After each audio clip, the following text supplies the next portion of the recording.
وہ لوگ جن کی دعائیں کبھی رد نہیں ہوتی۔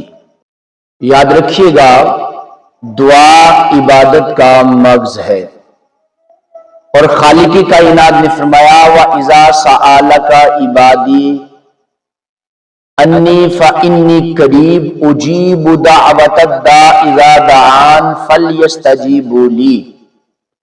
پیارے محبوب، جب یہ لوگ پوچھیں کہ کیا رب سنتا ہے تو ان سے کہنا کہ جب بھی تم پکارو خالق کائنات تمہاری دعاؤں کو قبول فرماتا ہے۔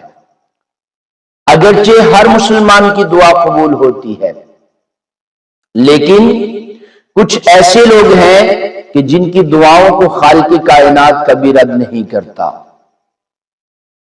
پہلے والدین کی دعا جو اولاد کے حق میں ہوتی ہے وہ کبھی رد نہیں کی جاتی۔ مظلوم کی دعا، یعنی کسی ظالم نے ظلم کیا اور مظلوم نے جو خالق کی بارگاہ میں دعا کی، خالق کائنات کبھی رد نہیں کرتا۔ تیسرے نمبر پر مسافر کی دعا، کہ جب وہ سفر کے دوران اللہ رب العزت کی بارگاہ اقدس میں دعا کرتا ہے تو خالق کائنات اس کو اپنی بارگاہ میں قبولیت کا درجہ عطا کرتا ہے۔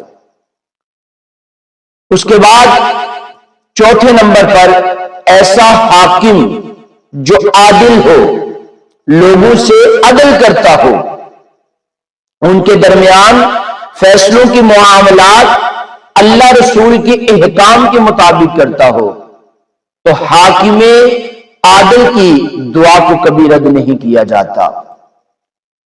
پانچویں نمبر پر وہ اولاد جو اپنے والدین کی فرما بردار ہوتی ہے۔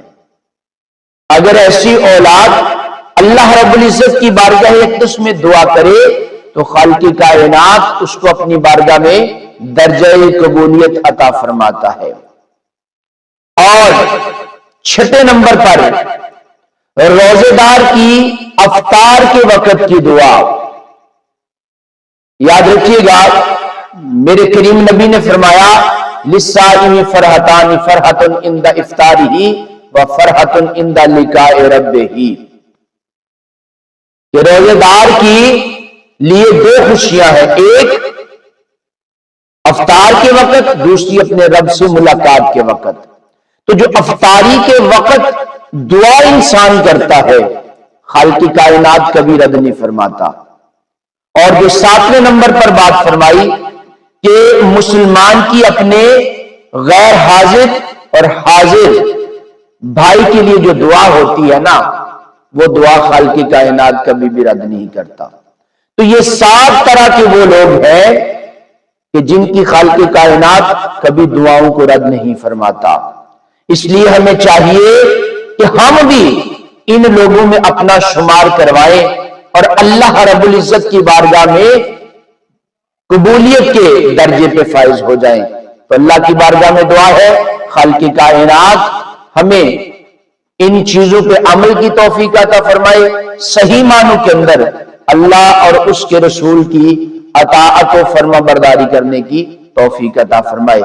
آمین یا رب العالمین۔